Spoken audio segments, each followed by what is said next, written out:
And joining us now is the new CEO of the Cattlemen's Beef Board, Scott Stewart. Scott, congratulations. Thank you very much, Kevin. Let's begin. Tell folks just a little bit about your background. Well, Kevin, I'm a Colorado native. I grew up on my family's cow-calf operation, north central Rockies, about 100 miles northwest of Denver. And I had the opportunity to learn about the cattle business at an early age.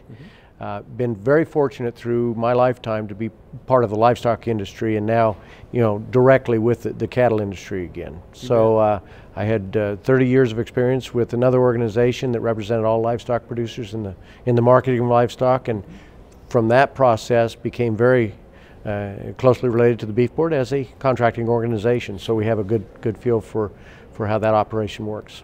So as you take the reins as CEO, what are some of your goals for your tenure?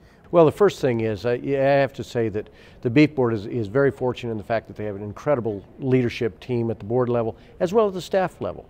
They've got some great staff members who I very much look forward to working with. Having said that, my goals are certainly to serve that board in its aims in the next several years. There's some very good prioritization work going on this week that we'll take back and certainly integrate into the programs and work with the contractors to serve those purposes. So in this first year, my biggest goal is to get out, meet all the State Beef Council folks, let them get to know me, because it's such an important working relationship. The checkoff has been around for over 30 years. Sometimes we take it for granted. Why is the checkoff so important? Oh, is there any other program that can come together as an industry to provide that funding for research and promotion of the things that really need to occur in any industry, but certainly beef industry, because it's so very important. The one thing that I think is most important is the beef checkoff is driven by beef producers. They are the ones in the driver's seat of creating what the priorities are and being responsive to markets and so forth.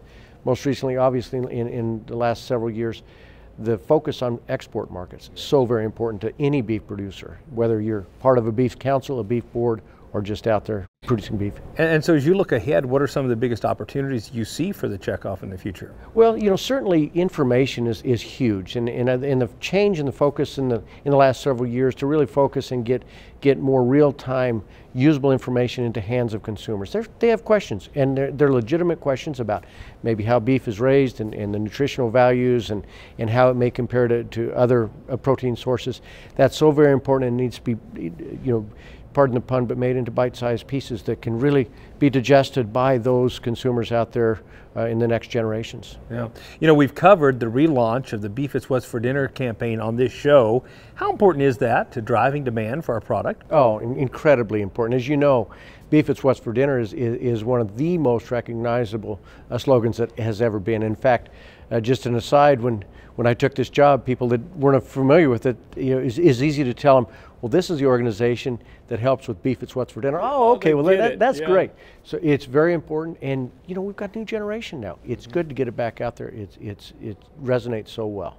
We need demand growth more now than ever. So thank you for your leadership, and we'll look forward to having you back on the show. Thank you very much. Remember, you can check out the new Beef It's What's for Dinner website for a great interactive experience.